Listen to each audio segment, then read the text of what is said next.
Today, I'm recording this episode on the traditional lands of the Wurundjeri Wurrung people of the Kulin Nation. Throughout Australia, many events, concerts, meetings, and celebrations begin with an acknowledgement of country. But for people abroad, what does that mean? This embedded form or signal of respect became a formal protocol in the early 2000s. It usually begins with mentioning the traditional place name and sharing the name of local traditional owner groups, acknowledging the past, present, and future connection held to country. Country in this context with a capital C refers to more than a place, but the land, water, sky, seasons, plants, animals, stories, ancestors, and identity connected to place as a living and relational space shaped holistically by ancestral memory. Today, we meet with a West Australian artist, Dr. Kirsten Hudson, using art to go a step beyond acknowledging country and rather create a form of embedded listening and collaboration with both traditional owners and country itself. What role does art play in bridging this gap, and how do we acknowledge connections to the ocean specifically? I'm Jess Coldray, and you're listening to episode 5 of Art Strategy Impact, the podcast bridging disciplines to reimagine how we live, build, and belong in harmony with nature. This mini series on ocean governance is generously supported by the Australian French Association for Innovation and Research.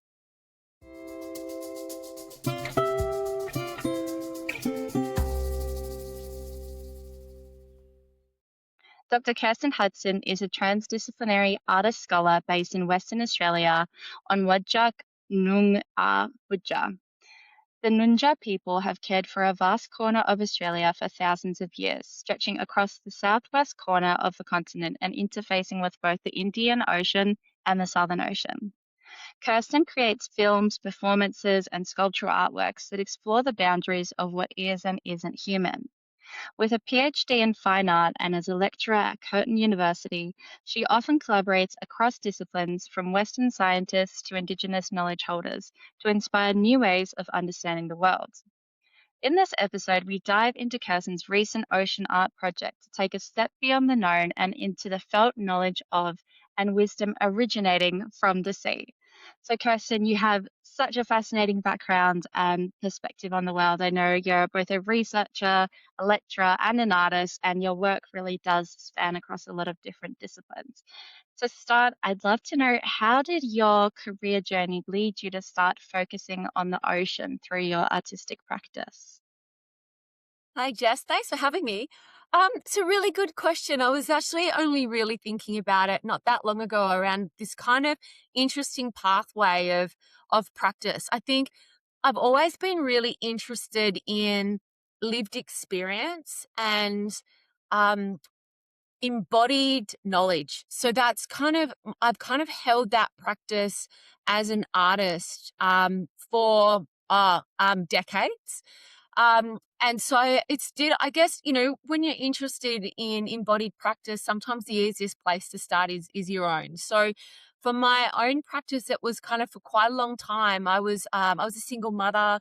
I was a teenage mother. So I was really interested in this embodied lived experience of motherhood and that kind of grappling of bodies with each other in place. So I think with motherhood, you're so aware of, particularly if you're interested in ideas of maternity, it's more than one body, and it's more than one body that you are responsible and accountable to and for, I think.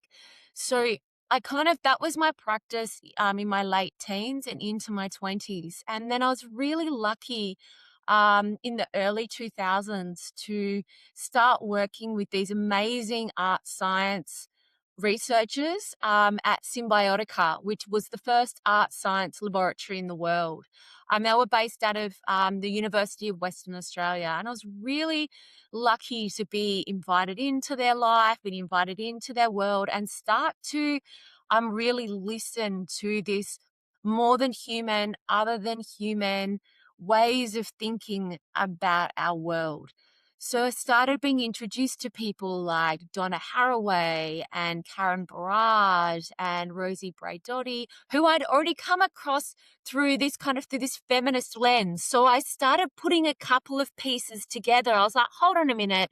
Like, I've come across these people before, and that's why they're so fascinating, because they're starting to talk about this world in its richness and its vibrational capacity and its this otherness that made sense to me. So that was kind of like the early 2000s, and started really getting excited about the possibilities between art and science, but also the fact that there's it's not really a difference. Like, there is differences, but only when we enforce difference. So I started to really think about this productive conversation that happens in this cross-disciplinary role. So when you recognize the possibilities across disciplines, you start to get excited. So you start to move across disciplines. So that's for me when I started to be really aware of moving across disciplines, which is why I would call myself a transdisciplinary researcher, because I move between and across. So anyway, long story.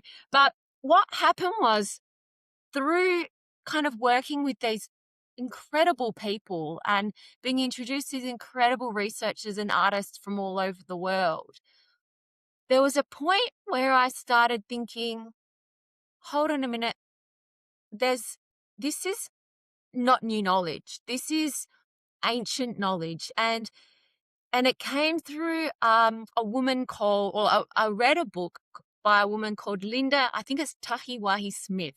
And she started talking about decolonizing research, right? So I was kind of came into that as a transdisciplinary scholar, as a feminist transdisciplinary scholar who was working with materials and practices that didn't fit within high art.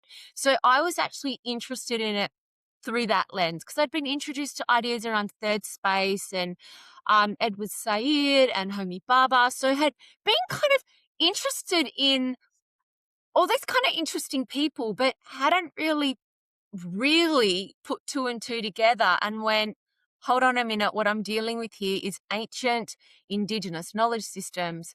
I'm really interested in Aboriginal pedagogies, and I need to call it for what it is. This is the things I've kind of come into have been through mostly white Western women who have been really interestingly grappling with these ideas, but fundamentally these aren't new ideas. These are old ideas being, for lack of a better word, repackaged with a Western language to maybe become more palatable, or maybe to be really clear that we need to start honoring these incredible knowledges that are being currently dismissed. So long story short, that was I kind of got into that space in about 2010, and I started changing my practice, and I started moving from more traditional experimental filmmaking into cameraless practices. So I was interested in cameraless photography and cameraless practices, which meant that I was fundamentally working with phenomena. So I was working with environments and systems and that weren't controllable. So for a range of different reasons, things were happening in my family. It was much harder for me to negotiate my world. And I was doing things like throwing film into my backyard and burying it, or I was sitting it inside breast milk and burying it with a placenta. I had all this really interesting. I had all these traumatic events occur, and I was trying to work out ways of allowing materials and natural phenomena to help me speak of embodied experience. So it was very, at that point, quite extractive, right? Because I was trying to use environments and use natural materials and methods to tell my story of loss, my story of grief. So at that point, I recognized the power, but I was co-opting it for myself to still tell a human story. But Wow. what happened was that I started getting, I started listening, I started watching. Mm. Um, I started to realize there was a lot more to say than what I was controlling. And in fact, what was slipping outside the edges of the story I was kind of control or extract for myself was actually very not only interesting but exciting and telling me more about my world and my life than I had realized. So I started taking some of the reins off in terms of what I was trying to say. And I then started to think about what it might be to set up situations where I could allow for the world, um, for the country around me and the critters that inhabited my world to have a voice. So that was my starting point into realizing that this controlly little human was missing out on a lot by not allowing space and time for the more than human to speak. What a fascinating evolution of your practice. And yeah, it sounds like you've really kind of moved from that space of engaging with country as a sort of means for processing and self expression into being really interested in creative practice of a way of understanding and engaging with different forms of knowledge, including the knowledge of country itself. Yeah, Does that yeah, does that fit how you absolutely. feel? And I think, look, I guess I got really excited at that point too. I'm a learner by heart. I'm a lifelong learner. I still am in awe of the power of education and learning. So I am still fundamentally um, so excited when something reveals itself and there's this aha moment. I find that incredibly joyful.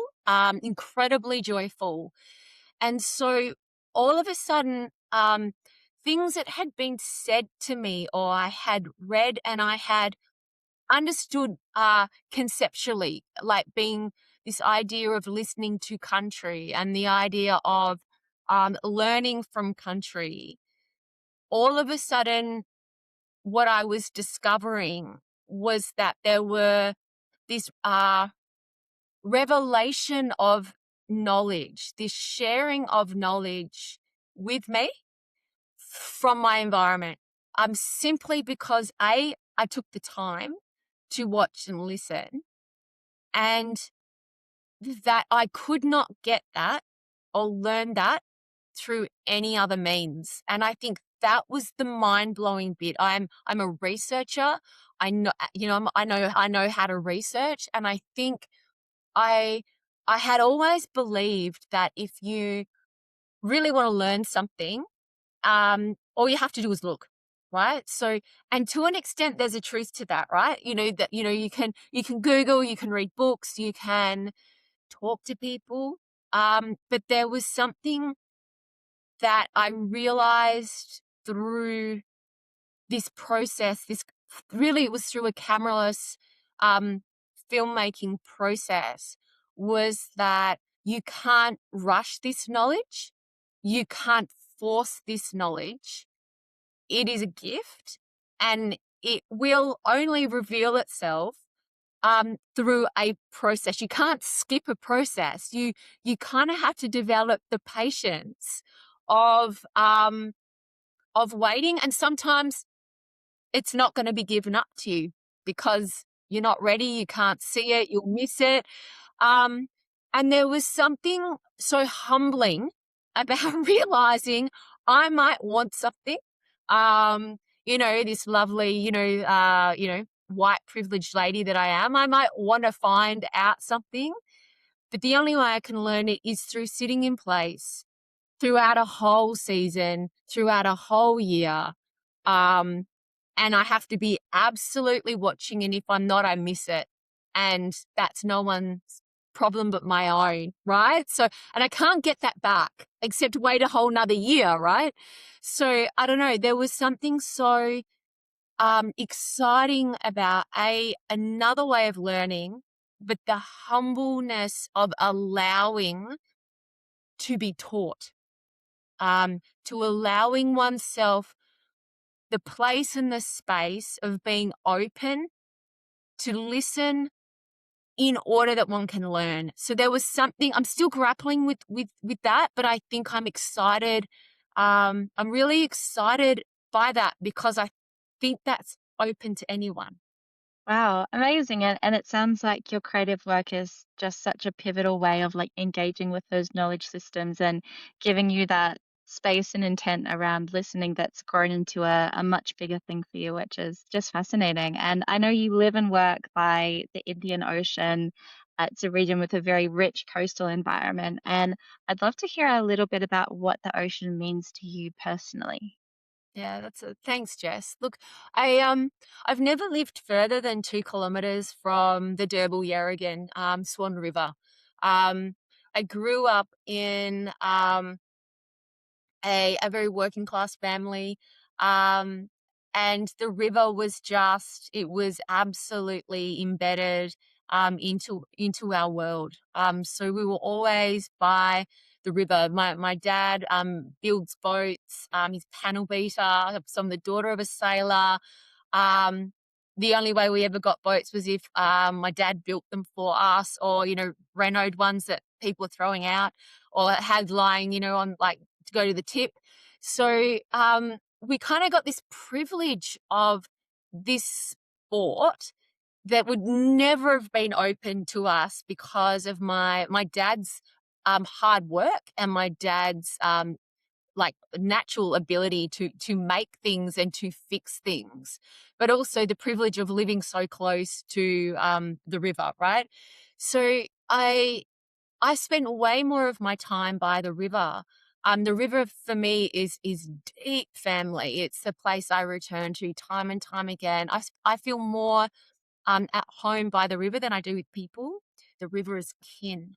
As family, when I was younger, I felt that, but I didn't have the language for it. So for me, the river is deep, like deep family, like a sister. Um, and so for me, I feel like I stumble into the ocean. Through that kind of lens, right? So you follow the river, you follow the Double Yarragon, and it takes you out to the ocean. So for me, the ocean was a place that was a privilege, but it was also a bit of a distance. A lot more kind of special as well in many ways. It kind of has a different sense of class attached to it. So for me, the river is like my humble working class home, and then the ocean is like my rich distant cousin who's really fun to play with. But that bit of a distance. So there was a connection, but there was a bit of awe and a bit of hesitancy as well. So the ocean was just so fascinating for me because it didn't have the same familiarity, but it was so sought after. It was something we had to travel to. It was a special event to go and spend time at the ocean. And when you went to the ocean, it was just the ocean. There was the sand, and then there's this incredible kind of vista. When you go to the river, there's there's trees and there's cliffs and there's jetties, and it's a different kind of awareness of an ecosystem. So for me, the ocean and the river have this really fascinating, I feel in the middle of them. I feel really cared for by both of them. But the ocean was something that was a little bit more distant, a little bit more ephemeral, and a little bit more scary because of that. Mm, I see. And in your work, you've it also explored the concept of sea country. For listeners from overseas, could you tell us a little bit about what sea country means for you and more broadly, that concept of acknowledging country in Australia? Yeah, okay. So what I was doing with my film practice is I started off doing things from home. And so I was really aware wherever I stand, I'm always already on country. So even though this is in a Western sense my house, the land I get to live on is Wajak Noongar Boodja. And I've always lived on Wajak Noongar Boodja. So I was really aware of this giftedness of being living on this place that was I got to live on, but was not mine, but there was a responsibility there.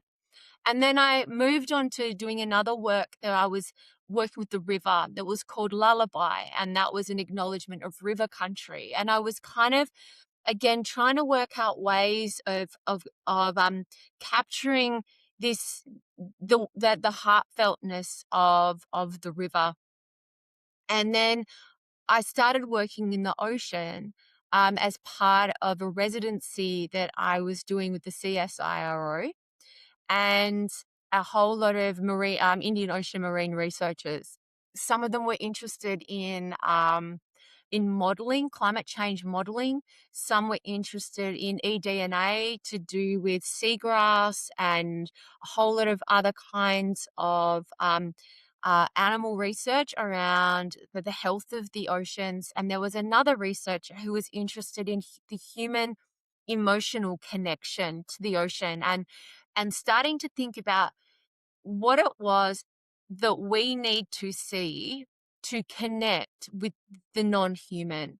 Um, and so I know this is a roundabout way of talking about this, but for me, this idea of acknowledgement of country, particularly at this moment in Australia, is really interesting. So although it's become more and more prevalent within Australia to recognise the traditional owners and custodians of the place where you are standing, where you are presenting, where you're making work. It's also become more and more fraught because there's more and more discussions in this country, I think, about who belongs and who doesn't, who gets to live and who gets to live well and who maybe doesn't. And so this idea of an acknowledgement that I think is an absolute gift and welcomed country, when you are welcomed to country by First Nations custodians of that country, it is such a gift. You learn through that too, because a welcome to country tells you about that place. It introduces you to that place. It shares with you the beauty and the dangers of that place, so you can negotiate that place healthily and safely and well. So for me, this idea of an acknowledgement of country is not something that's tokenistic. It's not something that is just I acknowledge the traditional owners of the land in which I stand. That's important. However, I have been taught by traditional owners and custodians and knowledge holders close to me that my job is not to repeat things. Anyone can do that. And that is actually not what an acknowledgement of country is. That's actually not a true acknowledgement. An acknowledgement is a deep personal awareness of the place in where you sit, place in where you stand, and why that might matter, and why that is important to highlight the uniqueness of that place right now, all the things that led up to being able to be in that place right now, and the importance of care so that that place is still available for others to enjoy 7 generations on. So for me, what I started to do was think about the responsibility I had as a Wodjula, as a privileged white lady, to make work that was working with country, working with natural phenomena and natural phenomena as country, not just materials and not just things physical, but storms and wind and tides and currents and the shifting seasons. This is all country. What does it mean to deeply be aware of how my health, safety, and well-being are fundamentally caught up in that? And what does it mean to me personally think about why that matters? So I guess I started to think about the politics of acknowledgements of country, why they are really important, but why it might be important to start to think about new ways of doing that so that they're not tokenistic recitings, but deep dialogue of place and of the histories that allowed us to be in that place. So I guess for me in this work, which is Ode and an Acknowledgement of Sea Country, which is the artwork that I did that came out of the 3-month commission and residency I did with the CSIRO, I was grappling with my relationship to that place, to the place that was 1 kilometre stretch of beach along the Indian Ocean. There's sometimes beach and sometimes underwater. So what was sea country, and when there's country, and then where does sea country meet sky country, and where does sea country meet river country? These moments of meeting and my place of meeting on it. And what does it mean to try to, for me, capture the joy and the privilege of being allowed to be on this place. So I was grappling with new ways of doing acknowledgements in ways that felt meaningful, and in a language that may as a cinematic language, a visual language, that may allow for another kind of connection that sometimes words doesn't allow us to do. Brilliant. And in your exhibition, Ode and Acknowledgement to Sea Country, I know the project involves creating new artworks. You're exploring cultural connections to the ocean and also those scientific elements that you mentioned. So, for those people who haven't seen the exhibition, can you describe what did it look like and what did it feel like to stand in there? Cool. So, um, over the 3 months that I engaged in the residency, every week, sometimes more than once a week, I would go to this one stretch of beach. We would call it Isolators. It's a surf beach. It's where I used to go with my children all the time. So I was familiar enough with that beach, and it had a lot of amazing memories for me. But I'd spent such a long time looking out, watching kids. Um, so this was quite a different walking practice. So it was this walking up and back. And over the course of the 3 months, I collected seaweed. So I collected seaweed, and I did that for a couple of reasons. There are cultural protocols around collecting other things. So my understanding from traditional owners and from knowledge holders, we should not be collecting shells. They come with their own cultural knowledge, and to remove a shell from the beach can have impact on that ecosystem. However, I was told that I could sustainably forage and collect seaweed that had been washed out of the sea, spat out of the sea, and dumped onto the shore, as it wasn't at that point uh, growing in a way that was contributing to a living ecosystem in an overt way. It is, of course it is. It's, this is, the evolution and the way nothing's ever dead and nothing's ever alive. It's kind of always part of a process. But I was collecting seaweed, and I was like blown away by, oh my God, so much seaweed. Like so much kinds of seaweed, so many different colors of seaweed, so many different. I was just shocked. Like, my husband thinks I'm crazy. So I kept on, like, I was collecting all this seaweed and being just so fascinated by the colors and the shapes. And I was collecting water. So I would collect water, seawater, and I would collect seaweed. And what I did from that is every week I would come home and I would press the seaweed. So some of the seaweed was pressed, and then some of the seaweed was turned into a bioplastic. So I was creating a celluloid out of the macroalgae that is seaweed, and turning it into a more sustainable celluloid for filmmaking. So part of it was this scientific research around, I wonder what that would look like. Can I make my own emulsions? What does it mean to start thinking about a more sustainable and healthy photographic and filmmaking practice? Because it's part of a petrochemical world. And what does it mean to start engaging in post-petrochemical futures? And what does it mean as an artist to be interested in engaging with not just that as a concept, but that with an active practice? So I would walk this beach, I would collect seaweed, I would collect seawater, and I would watch the changes that were mind-blowing week after week after week. It was like walking a new place week after week after week. So this practice, this filmmaking practice, emerged over 3 months, and basically I um, built a film over the course of 3 months.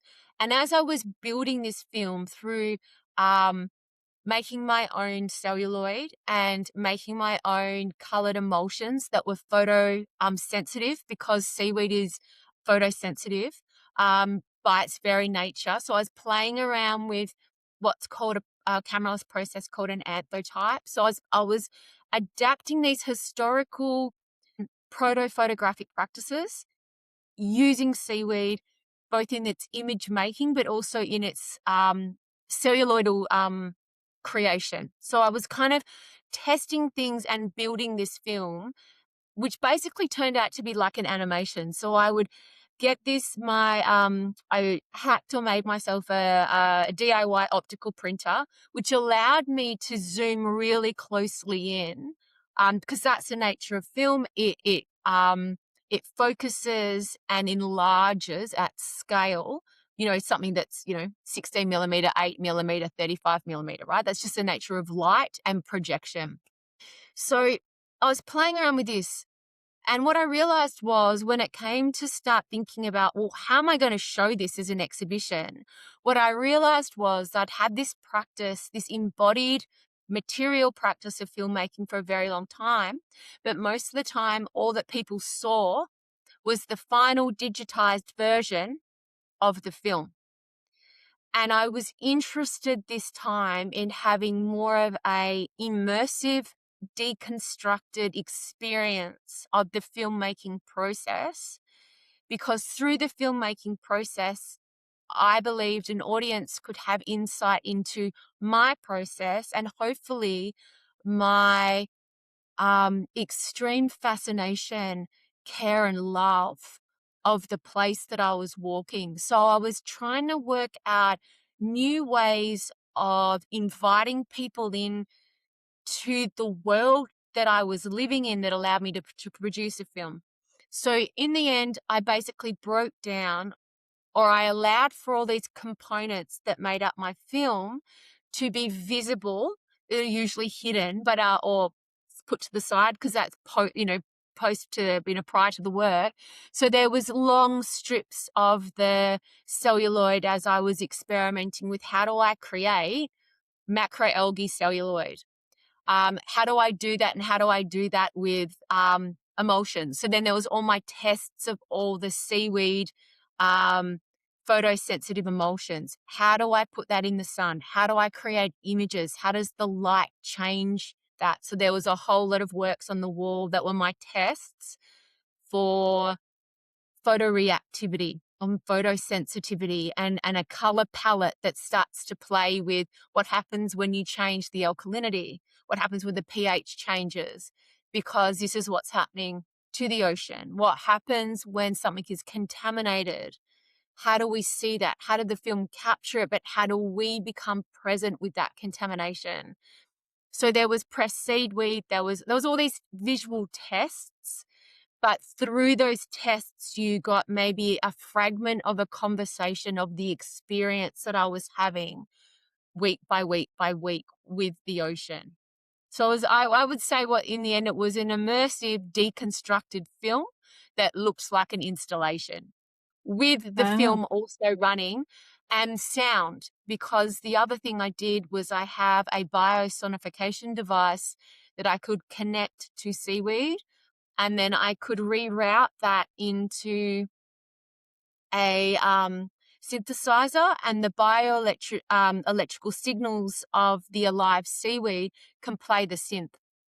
So you have this sound that the seaweed created because of its biorhythms, and when you put that into your synthesizer, it will play it.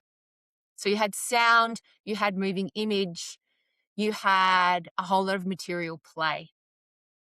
Wow, it sounds like something that probably would have inspired a lot of people to sort of attune to that broader sense of listening in everyday life and kind of imagining those little signals happening in the seaweed. I suppose that I mean, that style of listening of not just plugging something in and the synthesizer and all that, but like watching, observing, collaborating, and knowing a same the same place in a deep way. I think maybe in the COVID lockdown, a lot of people were, obviously in their 5Ks and maybe doing the same walk down the same street every day, seeing the same things. And I think when you spend so much time in your local place, you get to know it on another level, seeing week by week the different flowers that blossom or what birds come along and who likes what, or maybe what insects like this plant when it does this. And you kind of learn to listen and kind of feel,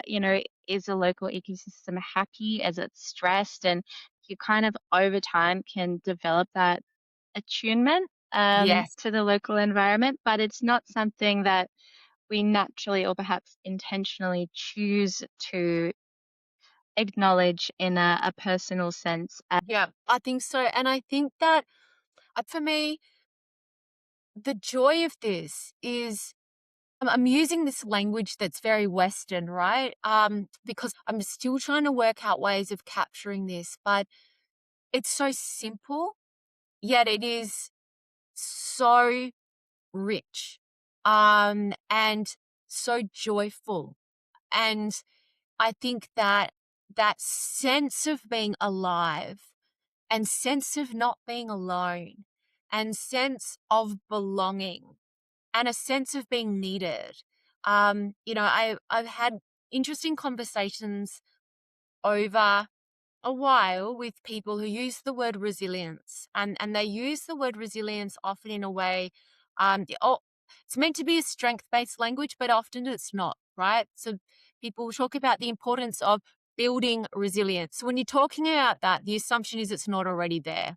And it's often used towards communities that have been seen as needing something else. My frustration around this word is that some of the most marginalized communities and the most marginalized peoples have the most solid resilience in the world, um, because they're there, um, they're surviving, and they are dealing with uh, systems that are constantly working against them. And that can be in a human space or in a non-human space, but the resilience is real. The issue is not resilience, right? And depending, sometimes there is a need for support, but the support is often access and opportunity and sometimes purpose. So for me, if I go back to this word purpose, for me, when I'm walking along now, not just the ocean, but anywhere I go, that deep sense of responsibility is not a burden. That deep sense of responsibility is one that I am needed. I as a human have something that is deeply needed to offer this world, the human and the non-human world. And actually this idea of caring, being a steward of the world we live in is so vital. And so for me, I think that practice for those 3 months um, has expanded my understanding of what is responsibility, but also the importance of that sense of deep purpose, bringing a real sense of belonging and joy to one's life. And I think part of what I was really interested in that particular exhibition, but also now going forward, is what does it mean to live in a world and practice in a world, whatever that means. What does it mean to practice in a world, practice deep listening, practice the care, practice the bringing something into being that reflects all of those things in a way that can also allow space and time for other people to share that, because I think the world is better when we all feel that, because then we're not competing we're caring together, we're sharing together, and we have shared purpose. And I think that is sometimes what's missing, is that we often compete. We're either competing for resources or we're competing for space or time. But actually, once you find shared purpose with people, even if you have such opposing perspectives, something shifts. So I think for me, this idea of my understanding of purpose came out of all these other things. And I don't know, I'm still thinking about that out loud, but that idea of how this idea of purpose comes out of deep listening to country, that and being taught that in a way that I could never have learned from a non-human from a human perspective. So I don't know, there's something really in there that I find deeply rewarding and very grateful for. Wow, there's some beautiful reflections there. Thank you so much for sharing that. And to close out our discussion for the day, I'd love to hear what's next on the horizon for your work. Any new projects you're starting at the moment? Yeah, I'm heading to the desert. So I have a 3-month residency that I'm going to stay in the middle of the gold fields in Western Australia. So a place that the Western language is Kalgoorlie. The First Nations language of that place is called Kalkurla. And I'm going there for 3 months, and I'm being hosted by the Eastern Goldfields Regional Prison.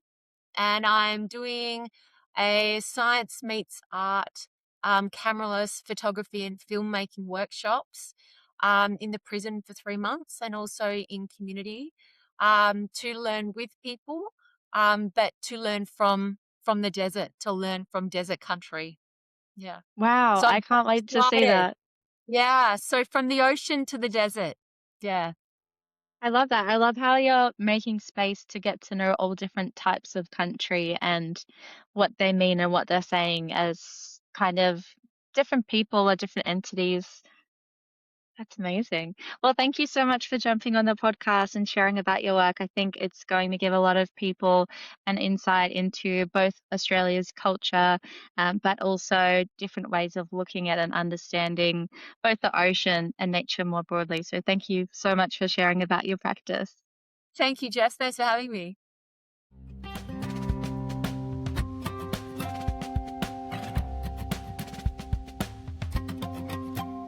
To follow along for future episodes, join us at Art Strategy Impact on YouTube, TikTok, and Instagram, as well as jesscoldry.com/podcast. That's JESSCOLDREY.com/podcast. Thanks for listening.